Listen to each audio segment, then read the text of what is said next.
Hi everyone. I am back with another banned book. This is actually a dual kind of review for a couple of reasons. So um, I think I made a mistake with the book I picked. So I had gotten a copy of 15 by Beverly Cleary, and then after I read it, or as I was reading it, I couldn't find anything showing where it had been banned. And I thought, well, maybe I saw that and it's just hard to find because it isn't banned anymore, or it hasn't been super commonly banned. And then I saw Forever by Judy Blume was on there, and I was like, oh, I probably confused Judy Blume and Beverly Cleary again, and they both start with an F, and they're both 7-letter words. And so I just decided, whatever, I'm going to read both. I had read Forever when I was younger. I haven't read 15, so I decided I would read them both. And then they're both about sort of like teen relationships, and I would talk about them. So I am going to talk about them individually, and then generally kind of my feelings about them. And obviously, the big question is whether anything should be banned. And as I've said in pretty much all of my videos, it's going to be very hard to convince me that any book deserves to be banned. I just think that that's pretty much a no in all cases. However, in this case, I do have some kind of thoughts about the importance of conversations. So the first one is 15, and this is by Beverly Cleary, and this was written in the 50s, and it's the story of first love. It's about this girl who's 15, and she meets a boy, and the first half of this book is really, really fun and really cute, and just still relevant today, because obviously my experience as an adolescent is still dated, because I'm not an adolescent anymore, but I think a lot of the first half of this book is still relevant to everybody. It was my experience. I'm sure it was like anyone's experience. I'm not sure it's the experience of 15-year-olds. It's more of like a 12-year-old or an 11-year-old, but the first experience where you kind of like have a crush on someone, and will they call, and do they like you, and are they going to ask you to the dance, and then, what are you going to wear on your first date? Are they going to kiss you? All of those kind of normal sort of as your first love. So I thought this was really cute. And the second half is a little dated. It's very dated. Obviously it's super clean and innocent. It's set in the 50s.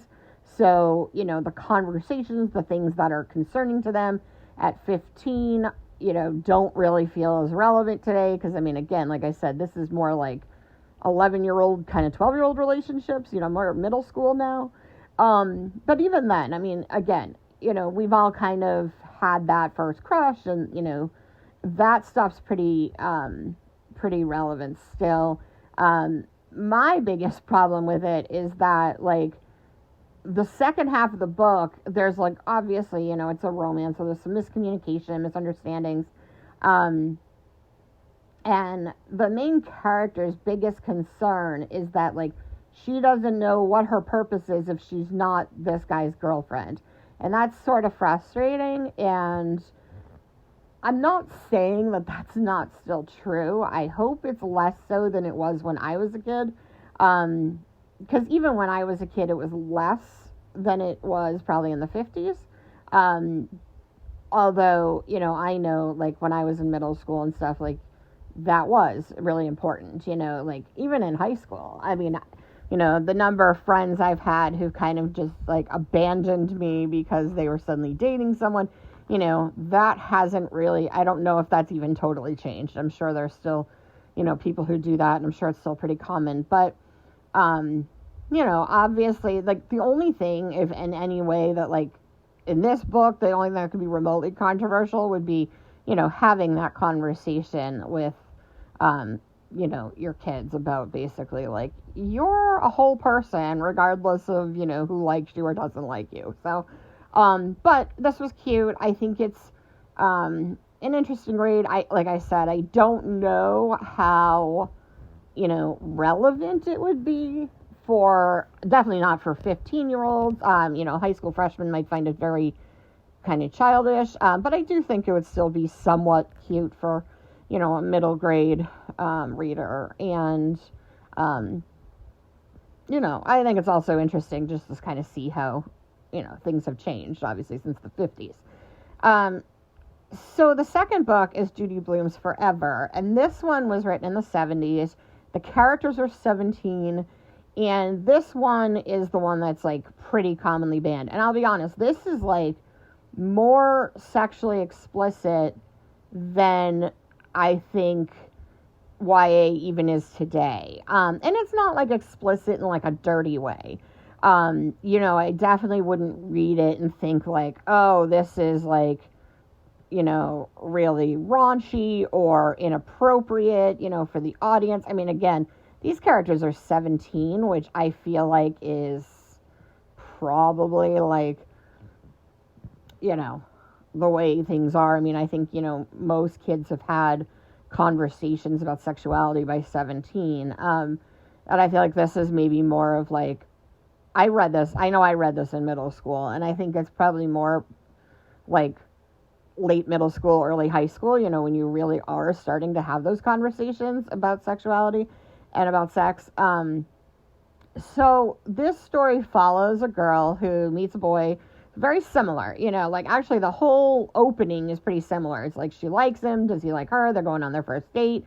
They move fairly quickly in their relationship, in terms of, they're seniors in high school, and she's kind of like, I want to, have sex before I go on to college. And it is the 70s, so everyone's very open about sexuality. And it's kind of funny because I feel like when I read it in middle school, we were like, sexual stuff. And that was even, that was 20 something years later. And I think now, like, we're almost even more repressed in our conversations. I don't think we have open conversations about sexuality. One of the things I think that's good about this book is that the female characters are very, like, they're in control of their sexuality. And so, our main character, she's like, I want to have sex.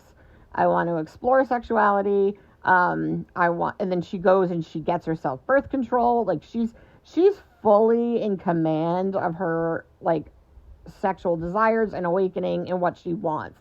And I think that's really important, because I think having a female character who's like, no one's going to pressure me into having sex. I want to have sex. I'm going to go get myself birth control. I'm going to make sure, I don't get pregnant so I can go off and, go to college, and that this isn't going to define me, but I do want to do it. And I think that's healthy, and I think it's important. And I think it was important when I was younger, but we didn't have those conversations. And so one of my thoughts about this book is that it's important. It kind of brings up the importance of, like, conversation. Because, like, obviously, kids are going to find out about information. Believe me, Judy Blume's Forever is not going to be the worst that they can access, especially now with the internet and access to pretty much any content. So, the idea that, like, banning a book because it talks about sexuality, it has kids learn about sex, and, like, in this book, I mean, I would say it's fairly, like, open. Like, she describes having sex, like, she describes other sexual, like, activity, and she talks about having an orgasm, and so it's fairly, like, open, about sexuality. And that being said, like, it's so tame in comparison to, like, what you could find now and what's in movies. And, I mean, even just in, like, comedies, it's just pretty open. So as I was kind of thinking about it, I was like, I mean, obviously the sexual stuff is not concerning to me. I feel like it's important.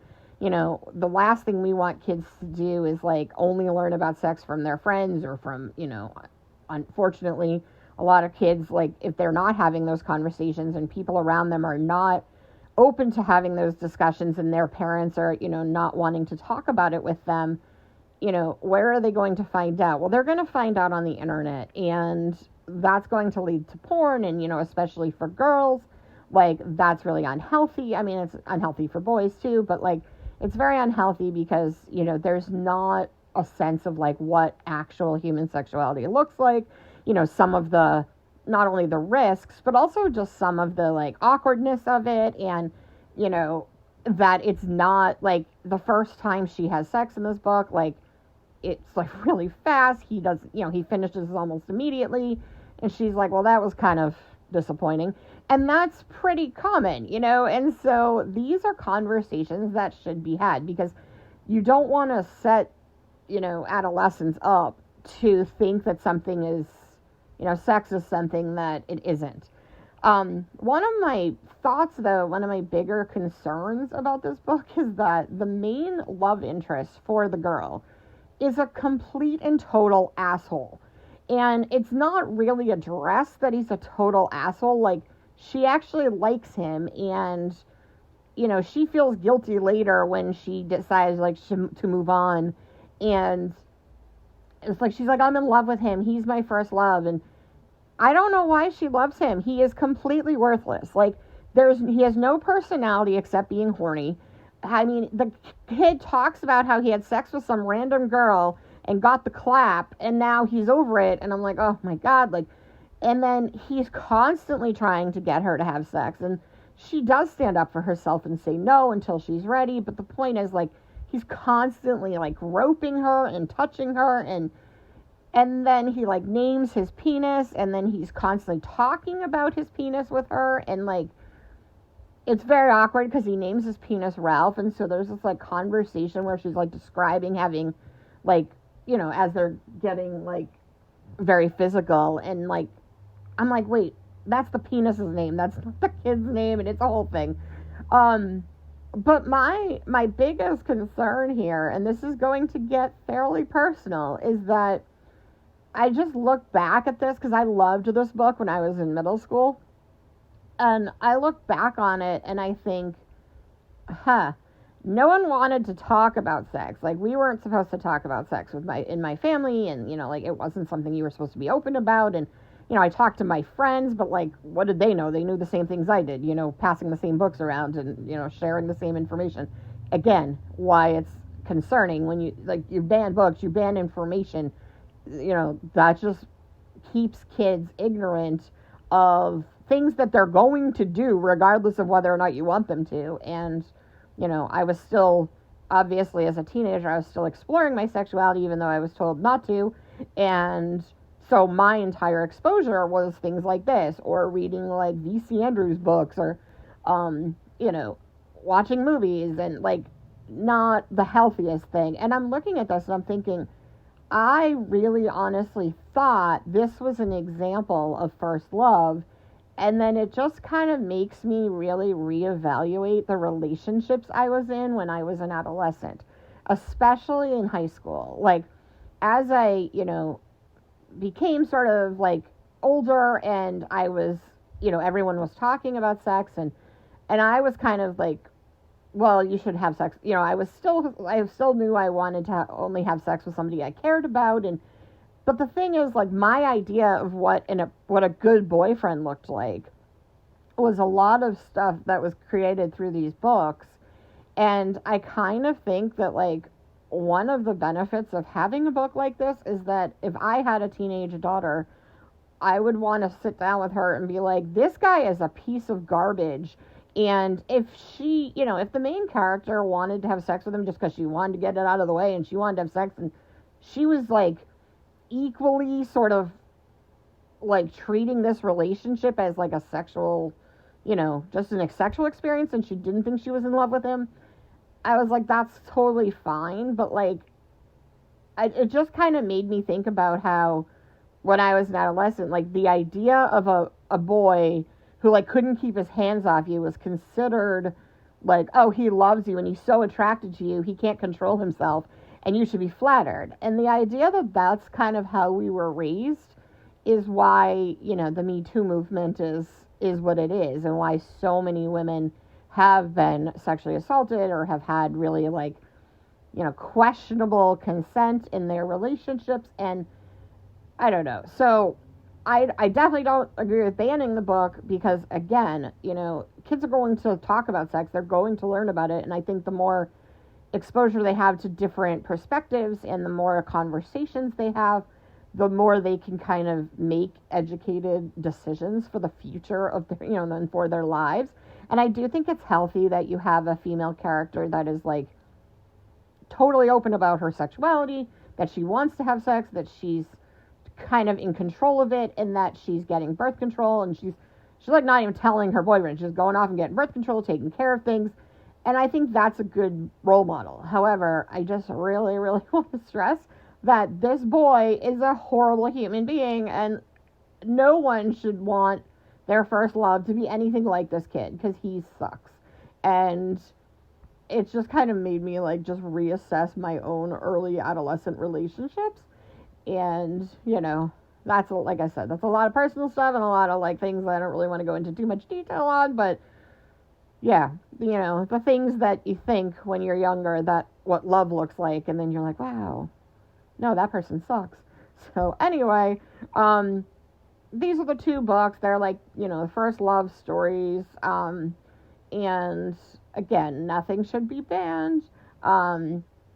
This, again, if you are giving this to a kid, be aware that they may have questions. It is fairly open about sex, and it describes like certain things, and so those are conversations to be had. But and I understand why it's banned, because people freak out about the concept of adolescents talking about sex, but they're going to talk about sex, and they're going to have sex regardless of whether or not Judy Blume's Forever is in the school library. So yeah, that's these books. So I'll be back with some more. I think I'm gonna read Ocean at the End of the Lane by Neil Gaiman, which is not a kid's book. So this will be like the first, I think, non-children's book in a while, or non-YA, or children. So kind of trying to get a good variety here. So anyway, I liked both of these. I thought obviously the love interest in 15 was